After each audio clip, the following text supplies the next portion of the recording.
I don't. I tell everybody when you meet me, I'm like a bad smell you don't get rid of. Only I'm not a bad smell, I'm an accessible smell. So, accessibility, I'm going to use a tourism pun here. Accessibility, I tell everybody, it's not the destination. It's not somewhere you get to and say, we're done, tick the box, see you later, let's move on. It's continuous. It's continuous improvement. Technology evolves, people evolve, our understanding of disability evolves. So accessibility, don't see it as, I've ticked that box, I'm moving on, or we've hopped on that trend, we're done. It's not about that. It's about continuous learning, it's about continuously innovating, and it's using the tools and learning from others. Now, I'm really excited because, as I said at the start of this year, and I've just said there again, I love sharing best practice. I think we as organisations, no matter your field, we're so good at doing the work behind closed doors and forgetting to tell everybody how we got there. Because not every organisation is on the same journey. Some organisations are just starting out. Some organisations have been doing it for months or years. But it doesn't matter where you are on that journey, you can still learn something from other organisations because it's not just about one thing, it's about lots of different things. It's not just lifts and ramps. It's about, as you heard there, it's about your marketing, it's about your content, it's about your staff training, it's about your materials, your resources. We could go on here, but we haven't got all day. So what I will do is, rather than me ramble on, I am going to bring up a panel of some of leaders in this space who are helping drive inclusive, accessible change. And as I bring them up, I do want you to welcome them. We don't want them to be nervous, but what I'm going to suggest is, if you don't feel comfortable clapping, not everybody can hear clapping. For me, sometimes clapping's a bit of sensory overload. So if you see me squirming, that's probably because of the clapping. But what I would suggest we do, if you don't feel comfortable clapping, rather than clapping, wave your hands like this. Can we all do it? I can't see, so I'm hoping and trusting you. There we go. It's not jazz hands, it's just a quiet clap. So what I'm going to do is I'm going to invite our panel members up. I'm going to call them out one at a time. And can you give them a clap or can you give them your jazz hands as they come up? So firstly, I'd like to welcome Lisa Heaney from Millennium Forum.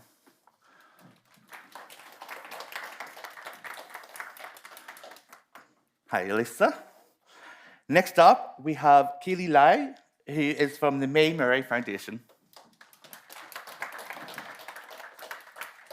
And I do just want to say, by the way, I'm reading notes, so if I butcher anybody's name, I'm so sorry. You can get me in the lobby after. Next up, I'd like to welcome Emma Cunningham, Emma Cunningham from the National Trust North Portfolio. Welcome. And then finally, I would like to welcome Fionnuala McEldowney from the hotel that we're in right now. Welcome. Perfect. Are we all feeling a bit nervous, are we? Definitely. Oh, don't be nervous, you're with me, you're fine. So this panel discussion today, we're going to explore what each of these organisations are doing to help drive inclusive, accessible change. As I said, this is about sharing best practice. This is about giving you some ideas. What are these organisations doing? What can we take away from this? How can we take this back to our organisation? And how can we implement this? Before we do that, I am going to ask each of our panel members to introduce themselves. So let's go down the line here. We'll start with you at the end, please. I'm Fionnuala McEldowney, so I'm the Sales and Marketing Director at the Ebrington. The Ebrington Hotel is opened, it'll be open 2 years now in July.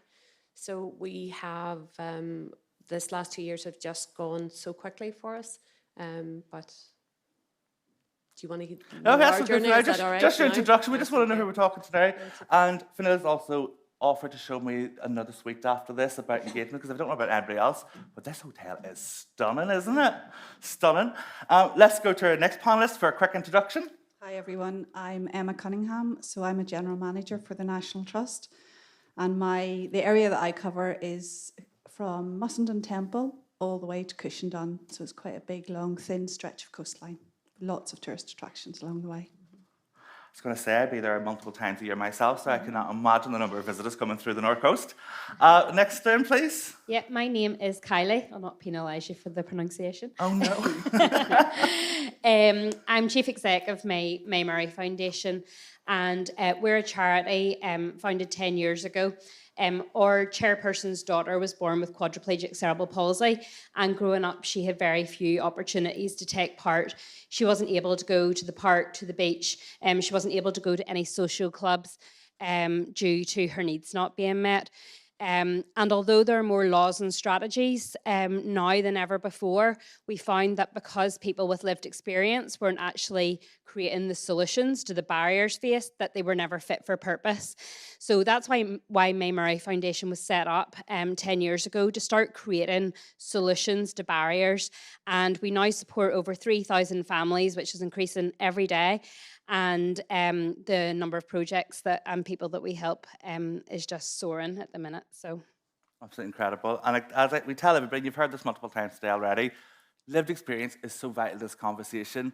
It's so good that our people will have intentions to make inclusive, accessible change, but if you're not consulting the people with lived experience, that ramp that you built, which is actually now a steep cliff for somebody in a wheelchair, how are they getting up that? So having that consultation is so important, and including the voice of lived experience. So you're so welcome, and thank you so much for joining us. And I'm so sorry, Kyleigh, for getting your name wrong. And finally, our last panelist, do you want to do a quick introduction for yourself, please? My name is Heaney. I'm the box office and access manager at the Millennium Forum. Next year, we're open 25 years. Access has fallen onto my lap, probably from City of Culture year. And we're very committed to making sure that our theatre is accessible for everyone. Brilliant. And I do just want to say thank you to all of our panellists for being here today. And to Lisa, I know you're not feeling the best, so I promise I'll go easy and I'll not throw you the difficult questions. But this is an open conversation, and I've told the panellists before this here, feel free to ask each other questions. This is about sharing best practice. This is what we should be getting in the habit of doing. So I'm going to start off because I want to know what each of your roles are when it comes to accessibility within your organisation. You know, what made you get involved yourself, and what does that role look like? So Lisa, I'm going to start with you this time. I'm so sorry to picking you straight away, but I'll start with you. Well, access and inclusion is really important. The Millennium Forum want to ensure that the theatre has equal access for everyone. So particularly where I became involved was we would have done accessible performances like Signed, Relaxed.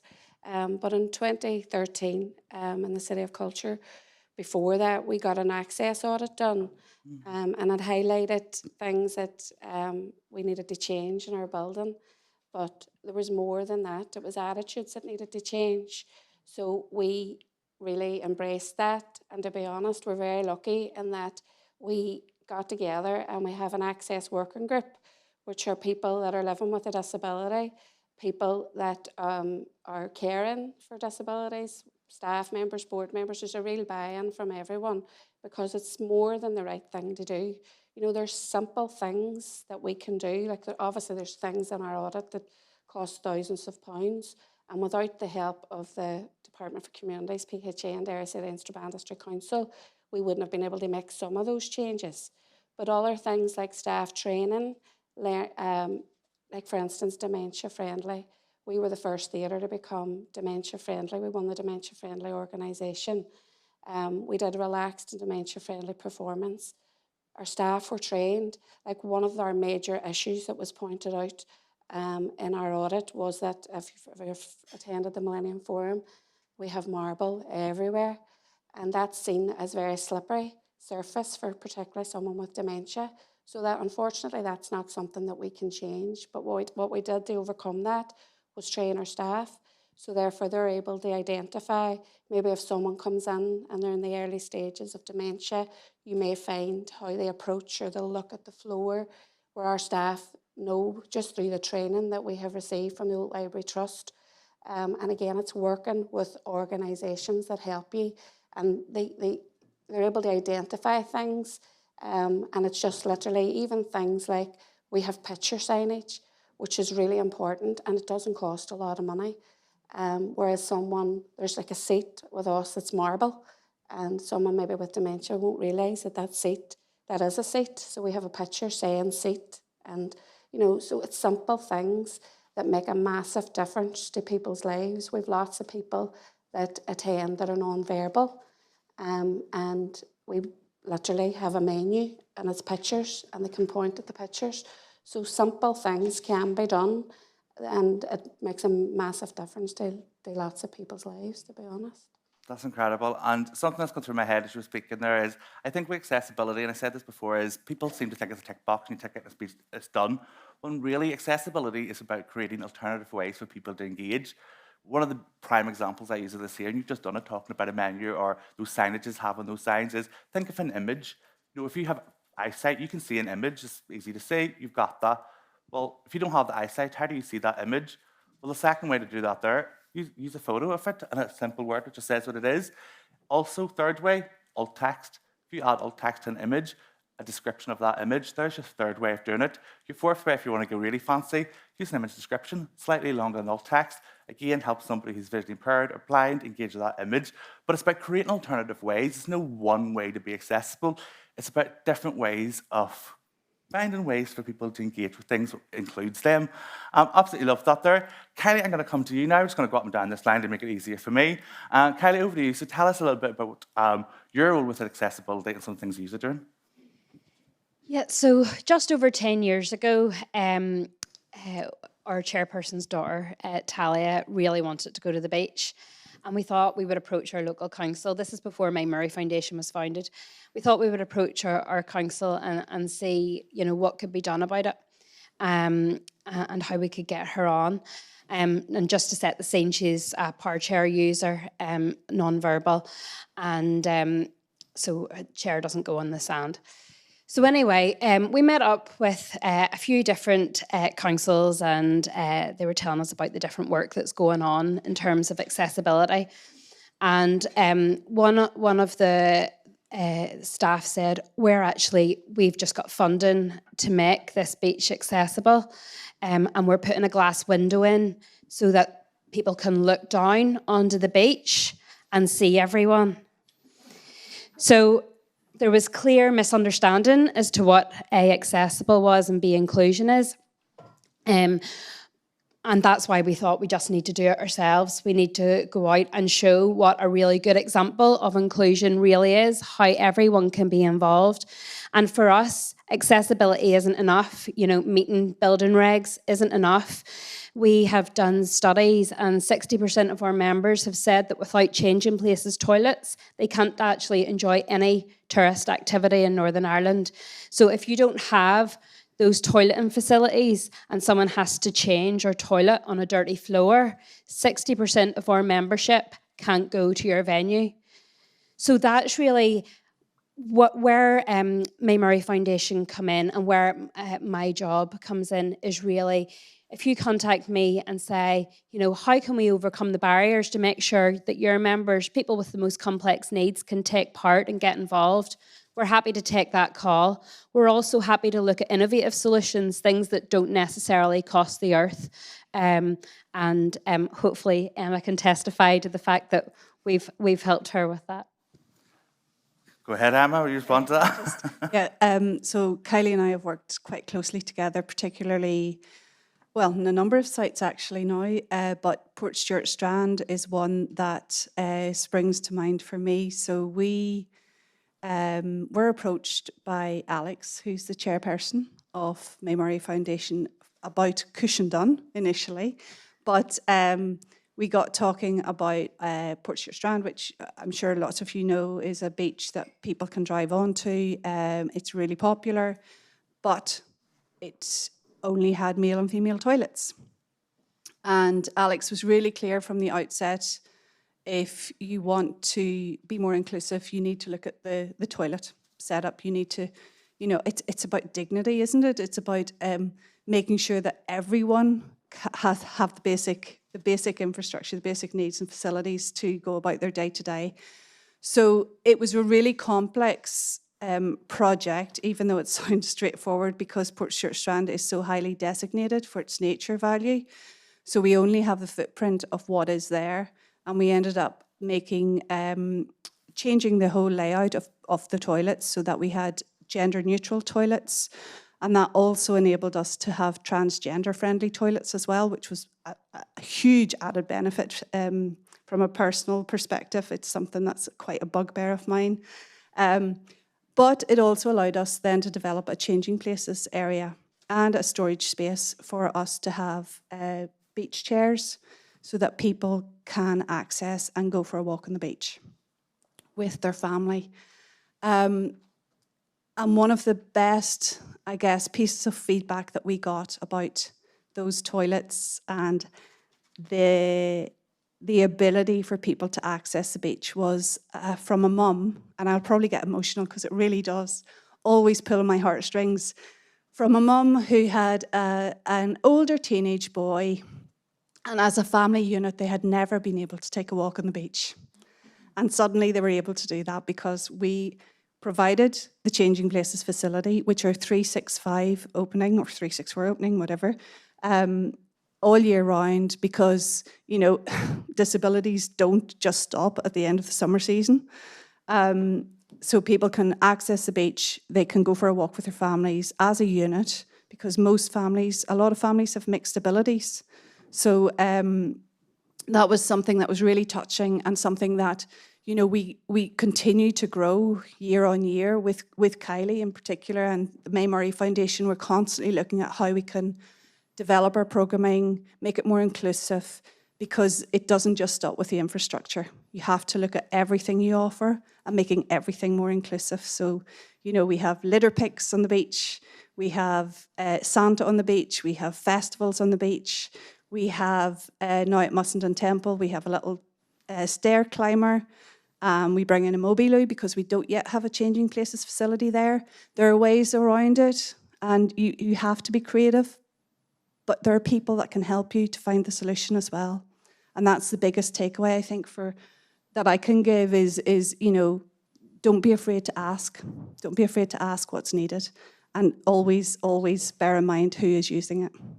Absolutely incredible. I think you touched everything everyone has been saying has been incredible, but I think you touched a really important point there too, is intersecting identities. You know, disabled people, we're not just disabled. I didn't walk into this room today and hang up the fact that I'm a gay man as well, or a white man, or that I have dark hair, or that I'm from Tyrone. I know my accent's been up and down, I live in Belfast. But I don't hang those hats up and come in as a disabled person. You know, inclusion isn't just about including one part of a person, it's about including all parts of that. So I think it's so valuable and important that you touched on that point around intersecting identity, so thank you. Fionnuala, we'll come to you at the end. Thank you. Same question, tell us a little bit about how you got involved with accessibility and some of the things that you used to do. Well, we're opened, as I say, almost 2 years, so we have the fortunate position of everything being new.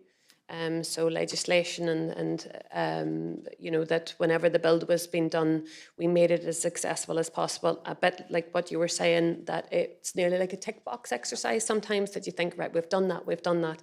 It's only since we have opened our doors that we've realised, well, actually, there's so much more to do, and we continue to do that. So we inherited listed buildings and modern buildings. Modern building, you can do whatever you need to make it accessible, but we still have issues in some of the listed buildings that we cannot put steps or handrails or whatever. So it's how you go about, there are solutions, how you go about looking at that, addressing it, and finding a way for people to come and enjoy all parts of the hotel. We don't want people coming in that they get to enjoy part of the hotel. They need to enjoy the entire experience, and that's what we aim to do. We're not there yet. So there's different, when we opened, we thought, wow, you're amazing.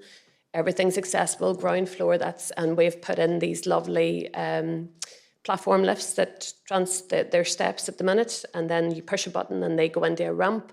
So rather than people sitting who come in a wheelchair, having to sit with the barriers going around them and having to wait and their families wait for them, this is just an instant access where they can go into different parts.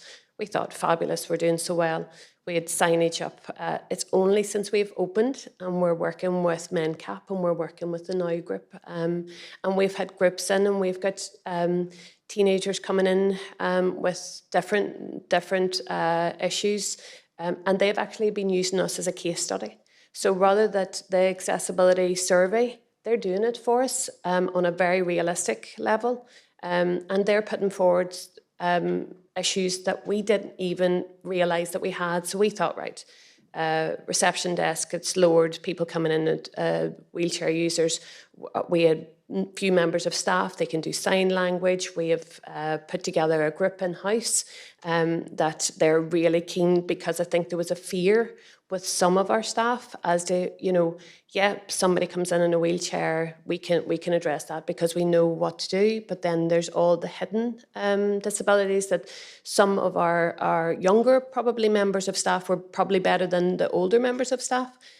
So we have initiated a whole training plan for that, and there's a group a bit like Millennium Forum that we have just set up as well, which is staff just coming back and giving us, they're the ones, like I'm in the back office, so I never really deal with guests on a day-to-day basis, but they're the ones that are seeing people coming in. They're the ones that are actually seeing people looking around our lobby actually lost, because the signage that we put in when we were all bare walls with no decoration and no paintings and anything like that, we thought was amazing. But whenever we have now gone in with our interior decor, you actually can't see our signage. We've gone a wee bit, and it's you know, so we're addressing that at the minute. We're addressing the spas. So the spa is not fully accessible for wheelchair users. So that's something that is our current project. So just, it's not that you come in and we're brand new and you open and you think, right, you know, this is your chance, you're brand new, you'll do it all from scratch. It's a learning, and we're seeing more people coming in. Just picked up something that you say, we probably don't advertise what we do, and as sales and marketing director, that's my bad. So we probably don't advertise how accessible we are and the things that we're doing, and we don't really, we're nearly afraid, and I use the word afraid probably wrongly, but we're hesitant to actually put out there and say, what are we doing wrong, and what can we do better? And I think from today, I'm really keen to see the different feedback that people are talking about in the room, because definitely we have an accessibility policy. We had an audit, but we don't shout about that. We don't promote that. So that's the first thing that I'm going to do after today. I love that, and I think something that like you were speaking, and I think it's so important that we're having these conversations, that we have them with honesty. You know, so many organisations, not just in the tourism industry or the tourism space, will claim to be the most inclusive. Oh, we're so inclusive, we won this award. Oh, we have done this and we're so amazing. And as a disabled person, you go and you realise, oh, this is all lip service. I cannot enter your building, or your staff did not support me when I said I was disabled. A lot of the times it's performative. And I think what I took from what you're saying there is just the honesty about, you know what, we're here in this journey. We're not claiming to be at the end of that journey. We're still learning. And as I said, I'm a bad smell you don't get rid of. So if you ever need to talk about that, you know we're here. And we've got the launch of this toolkit. There's so much support here. Thank you for the introduction, and tell us a little bit about yourselves. I am a little bit greedy, so I want to know a little bit more about each of your organisations. So Lisa, I'm going to come back to the end to you, to pick on you for this one, because I want to hear a little bit more about Millennium Forum. So you've told us a little bit about the work you've been doing, but I want to ask you around the Millennium Forum and your Access membership pass. Can you tell us a little bit about that there, and share with the group there some of the information about your Access pass and how that works? So we have an Access membership scheme. Again, this is a scheme that's free to join, and basically it's for people that are living with a disability. They register, so if someone has a particular need, like we would have over 1,000, 1,100 people maybe actually on our scheme now at the moment. So they register and they can get a free companion to attend the theatre if they need essential assistance. Now obviously they're subject to availability, because lots of our shows are hired, they hire the theatre from us, but there is still a stipulation in the contract that we are allowed a certain amount of companion tickets to make sure, break down barriers and make sure that people can attend our theatre and if they need assistance. It's also a great way that someone doesn't have to keep telling us what their disability is. So therefore, we would have, say for instance, a customer in a wheelchair, but they may also have a visual impairment. So we take out seats for them, take out extra seats. They need access to a plug. So every time they book for something, they don't need to tell us that. It flags up as soon as your membership number comes up. So it lets them feel like they're getting a better experience when they attend the forum. And the fact that it's free and it's really important and it's made a massive difference to lots of people's lives. And as I say, it is more than the right thing to do. And the income that we have found as well, and it's not just about the money, but like they're attending more things. And they just love and they feel, and particularly a lot of people with complex needs have joined our Access working group, and we only make changes. Again, we have an audit. We haven't half of the audit done, and it's coming up in 10 years old, because a lot of it costs, you need financial assistance. But the people that tell us simple things that we need to do are really engaged and they feel part of it. So it's how we learn, and we keep making changes that they would recommend, obviously. But without, and again, I'm sure Derry City and Strabane District Council, they've helped theatres. So I would assume that, you know, there is help out there, and it's just about asking advice. And sometimes if you're not sure, particularly with the wording, again, there's so much that the Derry City and Strabane District Council can help with. They've got an access and inclusion officer. That's brilliant. And I think for me, like, you know, you were talking about that access pass, and for me, when I'm going to a show or I'm going to the theatre or anything, I have to bring my partner. And no, for anyone asking, it's not the person I'm with, that's my best friend and my content creator. My partner is at home in Belfast at work. But when I go anywhere, I have to bring my partner, because the thought of me going into, you know, if it's a dimly lit room, or if I need to nip out to the bathroom or get a snack in the middle, because I'm a snacker. You can tell by looking at me, I'm a snacker. But I like to go in and out, so I do get my snacks and things, or I may just need a quiet moment. And the thoughts of coming back in and interrupting that show, because you best believe I've walked into shows and tripped over people. I've tripped over handbags. I've caused a ruckus. I've stopped the people on stage performing and letting me take my seat. Nobody wants that kind of attention. Not only is it embarrassing, but it's almost anxiety just waiting to happen for me. So bringing my partner, and the fact knowing that my partner, I wouldn't have to pay extra, because half the time my partner doesn't want to go see the shows I want to go to. He's being dragged along just to support me and to make sure I'm in and out. So I think that's incredible. And I also love you talked about collaboration, because for me that is such an important piece here, is organisations, you're not alone in this. And I think we have this thing as organisations or in the business world, that if we don't know something or we aren't sure of something, rather than try to do anything about it, we just stay silent and we kind of stay hidden beneath it. We don't talk about it. But really, once you start having those conversations, you start that line of communication that helps you become more innovative. You start to learn things that you can do. And as you said, it doesn't matter that you have an audit from 10 years ago, you're still working on that, because no one's expecting you to go, right, we've done an audit, here's my magic wand, woof, all done. It's never going to happen. As I said earlier, accessibility is destination. There is a journey, so there is throughout this destination, and with the sounds that you use on that, I want to ask one more question before I move to somebody else, and that is, what impact have you seen for your visitors who are disabled? Oh, the impact's massive. You just, like, we do lots of different, we would run access events, like we have all of the change in place. Again, for instance, for artists living with a disability, the Millennium Forum, albeit it's 25 years old coming, but if you were a disabled artist and attended the Millennium Forum, you had to go in, you couldn't have a changing room the way anyone else had. You had to come out of your changing room to use an accessible toilet. So we were able to change all of that. You know, that's obviously big projects. We have a change in place. But we also, in addition to all the different things, like we would do sign performance, relaxed, dementia-friendly, captioned, audio-described performances. They're all standard, and we provide those throughout the year. But in addition to that, we would have access projects. We're hoping to become the first social prescribing theatre in Ireland. So we now have an activity every Thursday at our theatre for older people from 2 to 3:30, whether it be a dementia-friendly tea dance, Moves and Melodies, which is song and dance workshops, and we have an Act Your Age drama group. They're all age-friendly projects, and the difference that has made, we take them out on tour. You can see people that have been very isolated, particularly since COVID, believe it or not. There's still people in rural areas that we have gone out to, and they now attend the theatre.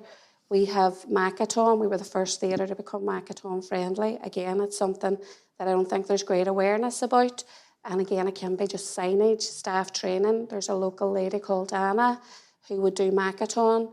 We now have Macathon in our panto, and you'll hear it's of people, their family, saying this is the first time, a bit like the beach story, that we felt included as a family, that we could come and, again, benefit and see the difference, because there's a lot of people that are non-verbal, and we can all make small changes, but access is really important, and I think it's something we can all do and we can all get better at. Like even things like you were saying about having to come out of a show.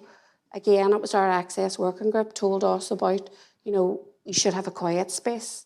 So now we have a quiet room, quite a number of years, to be fair, with a sensory area. But then again, it was highlighted, sometimes you've paid to come to a show and maybe just sensory overload or any other loads of different reasons why people have to leave. But we also have a live link up now. When you go into this room, you can watch what you've just paid for on the television until you feel that it's time that you can go back in. So all that is all really important, but it's not something that I thought of. It's people with lived experience are just telling us how to get it better, and they help us get it right. That's incredible, and I just love the innovation of it all, so I do. And I think it's so important to remember too, you know, you're talking about people non-verbal, we have to consider the different access needs that people have. I'm registered blind, my uncle's registered blind, my nephew's registered blind. You best believe we all navigate the world in the same way and don't experience things the same. And you know, my needs will be completely different to theirs. And I think by recognising that and being open to that feedback, I think is such a big part of that. Because if somebody comes to you and says, this didn't work for me, but this is what could, that is insight that you could be implementing and helping make change. So Lisa, absolutely incredible work. I'm going to move on and picking somebody else. I said pick, but we're not picking on you. We're getting such gold here, so we are. Hope you're all making notes. So we're going to come to Molly May Foundation. Now, Kyleigh, I'm going to come to you again. Got your name right that time. I nearly said the wrong one there. My notes need to change them. So we've already talked about some of the work that you're doing. I want to ask you particularly around your beach equipment. So you provide a loan scheme for beach equipment. Tell us a little bit about that there. Okay, you'll get the gist. I love to talk in stories. Just after May Murray Foundation were formed, we got a small pot of funding to buy a beach chair, a beach wheelchair, and a sit-down surfboard. And we decided that with this money, we would bring 30 young people with a whole range of disabilities, but we were very specific about wanting to include those with the most complex disabilities. So we brought these 30 young people away glamping, and I still don't know why we call it glamping, because it was the least glamorous thing that could ever have happened. But we went and stayed in a hall in Castle Rock, with the idea that we would go surfing in Benone the next day. So we had these 30 kids and this one wheelchair and this sit-down surfboard. And it was a typical July day in Northern Ireland, poured the entire day. And all of these kids waited for their 15-minute slot of getting the chance to go into the sea. Over 90% of them, it was their first ever time in the sea since infancy. And 17-year-old girl came out after her go on the surfboard, and she came up to me and she said, "Kyleigh, did you know the sea is salty?" And you shouldn't get to the age of 17 without tasting the disgusting taste of the sea. So with a lived experience organisation, what we do is we bring everyone back into the room. We say, what worked, what didn't, what could be better? You know, how do you want this to work? And the real strong feeling in the room was, it was great that May Murray Foundation got this pot of money from Children in Need to do this great one-off activity. But our families want it to be like everybody else. They wanted to go to the beach when it's sunny, and not have to go on a designated day that a charity have decided they have money and that they have pre-planned. They want it to be able to just show up, go to the beach and enjoy a day with their family, not with a charity. So we really set the wheels in motion then to what is now called inclusive beaches. So what we now have are 6 beaches across Northern Ireland where families can pre-book equipment, so they can go onto our website beforehand, book a beach wheelchair, they can book a floating wheelchair which will go into the sea, allow them to go for a swim. They don't necessarily have to have a physical disability to borrow the equipment. There are a lot of people with sensory disabilities that don't like the feeling of the sand, so that there's no restriction, there's no cost. But most importantly, we look at the entire infrastructure, the entire visitor journey. So we look at that visitor arriving in the car park, ensuring that that is a stress-free situation. Can they disembark if they have a WAV and they have to put their ramp down? We look at the toileting. Can they toilet in a dignified way? If they need lifted out of one wheelchair into our beach wheelchair, is there a hoist available to do that? We look at the other on-site provisions. We look at what else is going on in the area. For example, Emma talked about Portstewart Strand. They have really, really embraced the ethos of inclusive beaches, and their whole programme is now inclusive. So now, you know, if you want to go on one of their beach cleans or one of their dune walks, they incorporate the use of equipment. So our members are now welcome to this whole programme of activity that currently wasn't open to them. So now we have 6 beaches where people can either pre-book or they can spontaneously go as long as they're a member of May Murray Foundation, which is free. And they can enjoy a day at the beach, and something that's free and we should all be able to do.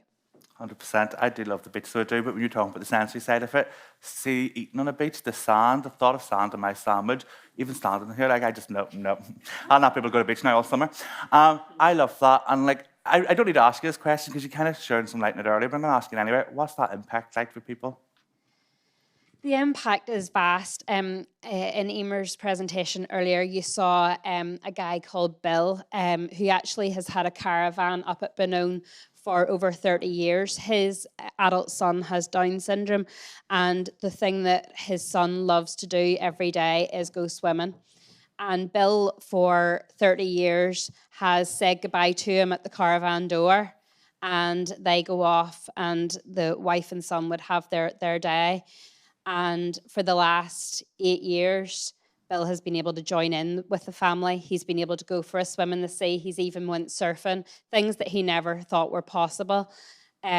So it has a massive impact. Last year, we had almost 4,000 people able to access the beach who wouldn't have been able to without our project. That's incredible. Absolutely brilliant. I'm going to move on. And as I said, I'm not picking anybody. We're getting valuable insight here. Fionnuala, I'm going to come to you now. So I'm going to ask you, because I got to stay here last night, me and my friend, and as I keep saying, this is a stunning hotel, and I just love how open and friendly everybody is here. So I want to ask you, around this hotel, like, you were very open about your journey there. How important was for you in that journey to ensure that your staff had that disability awareness training and accessibility training? Well, it was really important because we couldn't, like, if we put the facilities in, that's one thing, but actually being open and talking to guests, making them feel welcome.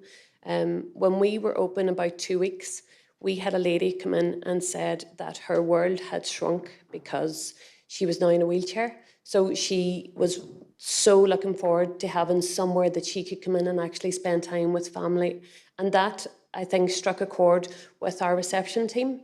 And one of the girls in the reception team came up herself with loads of ideas about different things that we hadn't in the whole rush of getting open. The build took 18 months. So we were pushing one end, and we didn't really give it as much kudos. We did all followed legislation, whatever, and that has really and from that, our HR department are really keen to do all the different elements of training. We work with Bright HR, so induction is all about inclusion, accessibility. That's a huge part, and we just see that our staff really enjoy welcoming people from all different groups.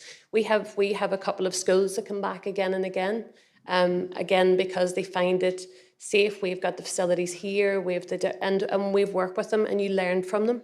And it's just the joy on their faces. We had a couple of pensioner dinners here that they never get out. And this was the first time that they had been out as a group for Christmas dinner, and things like that is amazing. So we're only on the beginning of the journey. But it's something that is very, very key whenever staff are joining us. It's from the outset. Absolutely brilliant. And you kind of touched the impact there, but tell us, what has that impact been like for those customers who have come in, and for even those staff members who have given up those innovative ideas or have shown empathy and tried to make a difference? What would you say has been the impact for your customers? Residents? I think whenever you see them that they're coming back and they're smiling, we get cards from people who have attended, like different events here, and you wouldn't, because we run events. That's our job. We put on events, all different types of events. And you get cards back from people saying thanks very much, it was lovely, and it's had a huge impact. You know, we had a wedding, so we were open maybe 6 weeks, and we took our first wedding, and the girl said that she really wanted to be on the stage, the top table, but that her dad was in a wheelchair, and that, you know, it just wasn't possible. So we built that ramp in a day, and we carpeted, and it you know, things like that, we should have had that in place. But we didn't, but we do now, and and that made a huge impact, because that was her big day. She wanted her dad on the stage without any big fuss or drama, and she got it. That's incredible. And I think, I just love, it's the responsiveness, and it's that taking accountability, because nobody likes to be told, oh, this isn't right for me, or you've done this wrong. Nobody likes being told that. But there's power in being able to say, do you know what? Yeah, we haven't done that right. Let's go away and think about this here. And then before you know it, you've built a ramp in a day.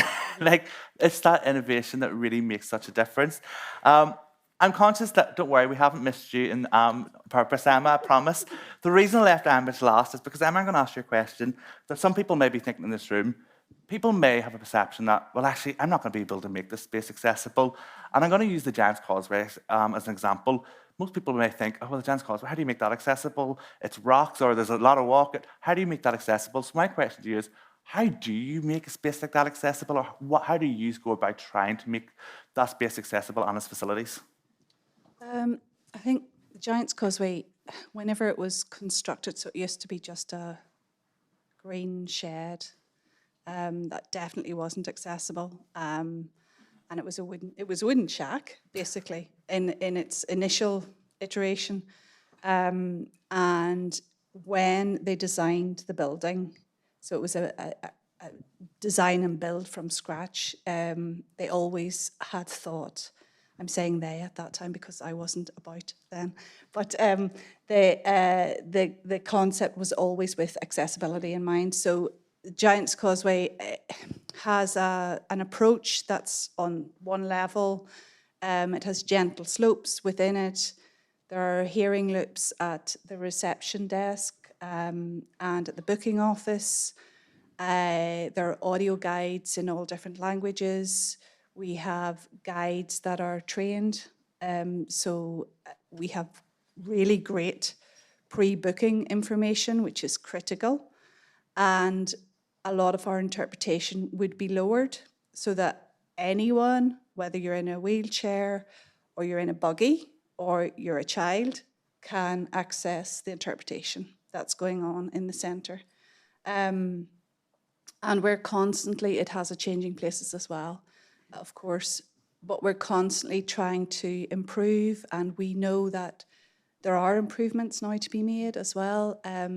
There's also 4 trails, so we look after about 15 miles of trails along that coast, including the trail down to the stones and around the basalt columns.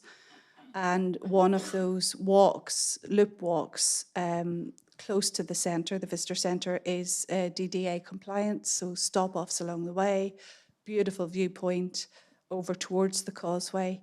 And if you want to get down to the Grand Causeway, which is where everyone takes their photo, there is an accessible bus that's put on. It's in collaboration and partnership with TransLink.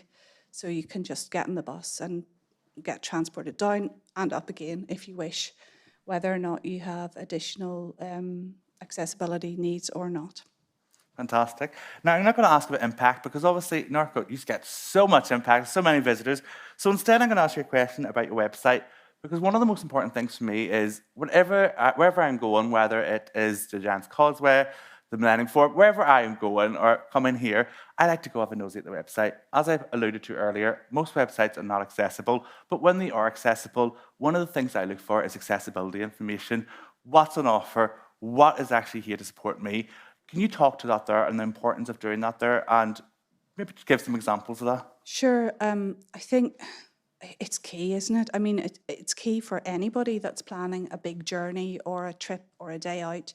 You want to know what to expect when you get there.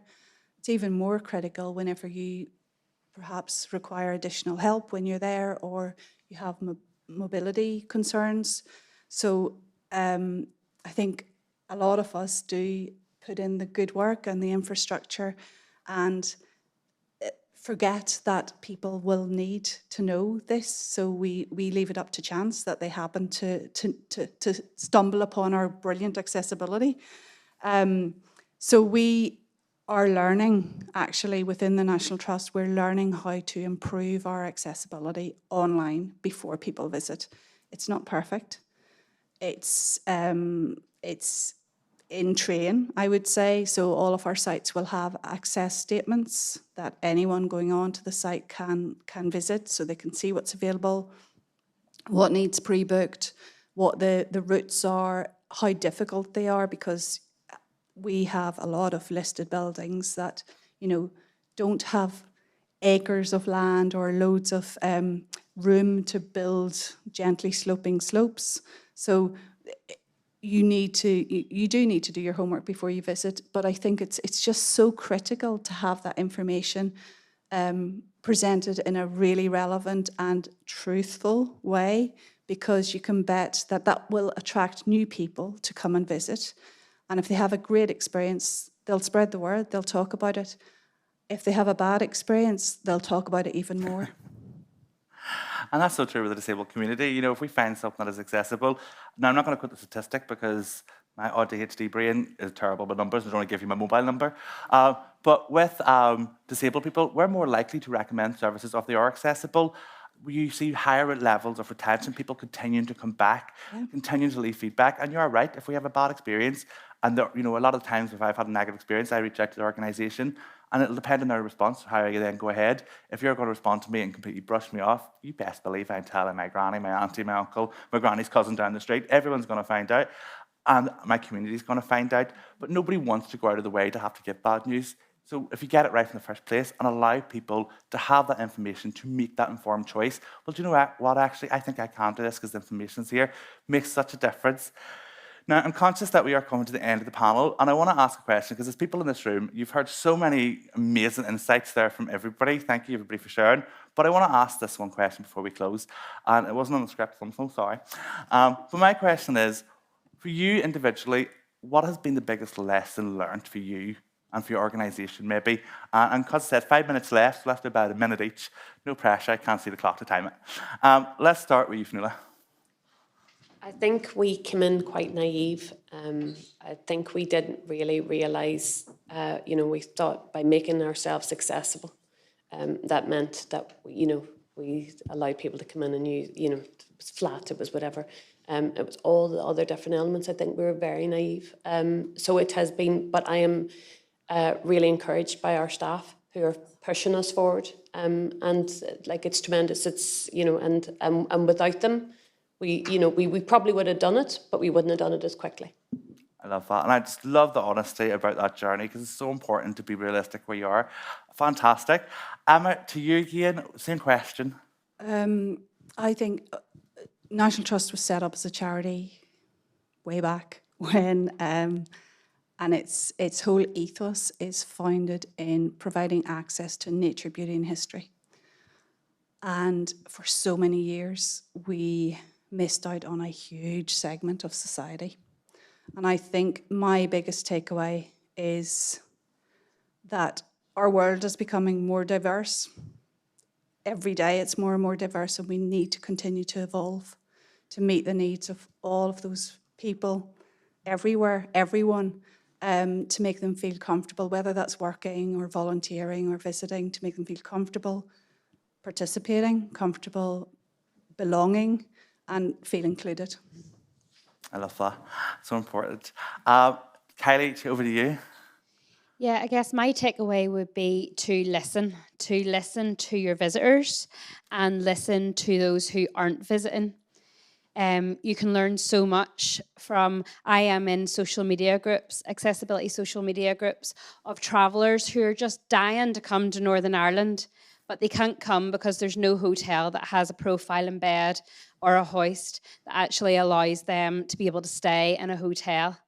So there is money out there that people are dying to spend, that and that this is a beautiful country that people want to come to, but all they're asking is to have the same experiences as you and I. Mic drop. And then finally, Lisa, over to you at the end. Again, it would be listen to people. One of the stories, and it's actually similar to so we had a lady who attended the theatre, or wanted to attend the theatre, and obviously life changed. The Millennium Forum she was no longer able to attend because we didn't have a change in place facility. She started Hoist Away in Lough, where families now can go to Lough, where there's a full facility, but it's about listening, and that's how we've learned.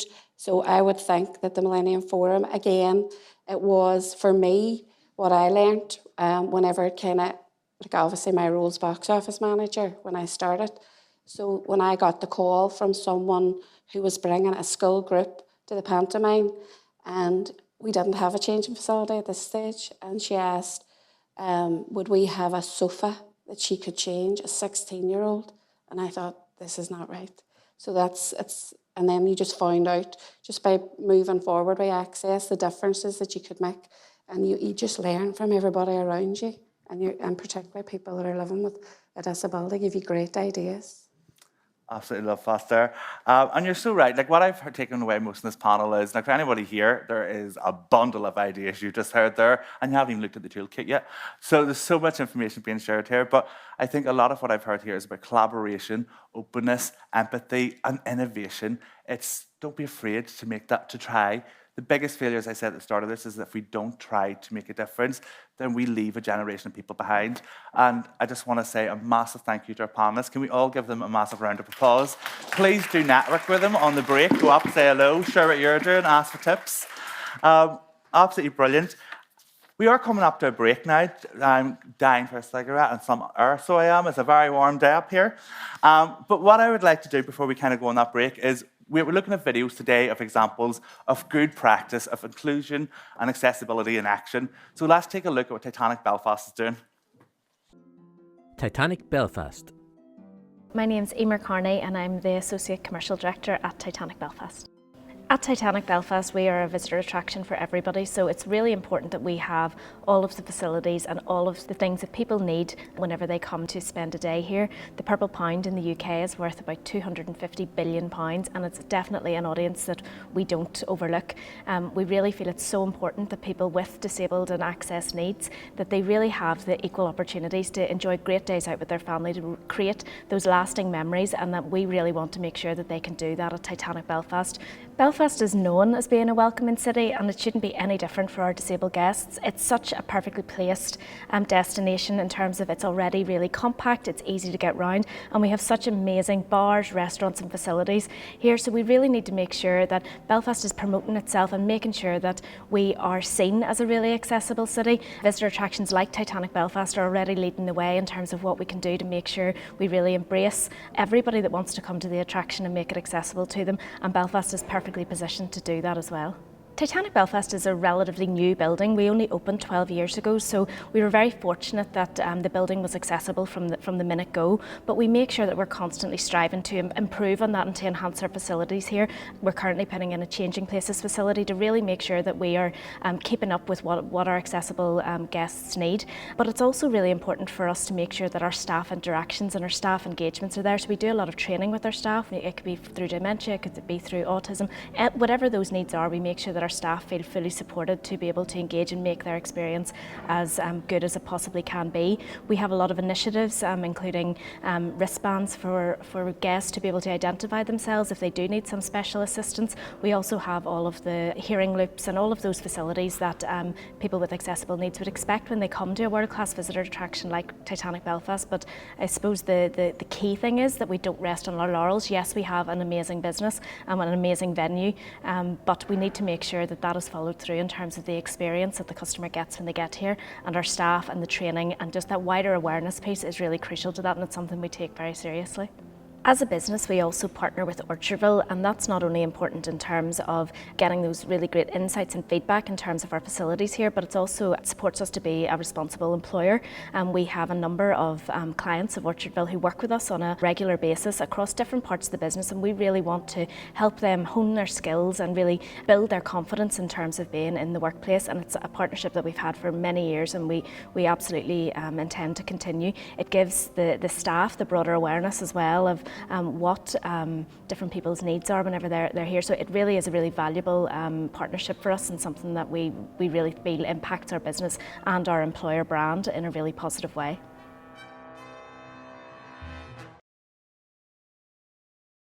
Sorry, every time I hear the word Titanic, I have to quote the movie. I nearly tried to put the coat on her, but it's like, don't do it, Jimmy.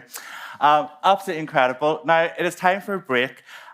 Go network, go get a coffee, go get a tea, go get a smoke if you're a smoker like me. Go get some air, and we'll be coming back here for some demonstrations where we'll get you involved and start to look at some of these organisations who can help make a difference. So thank you very much. I'll see you shortly.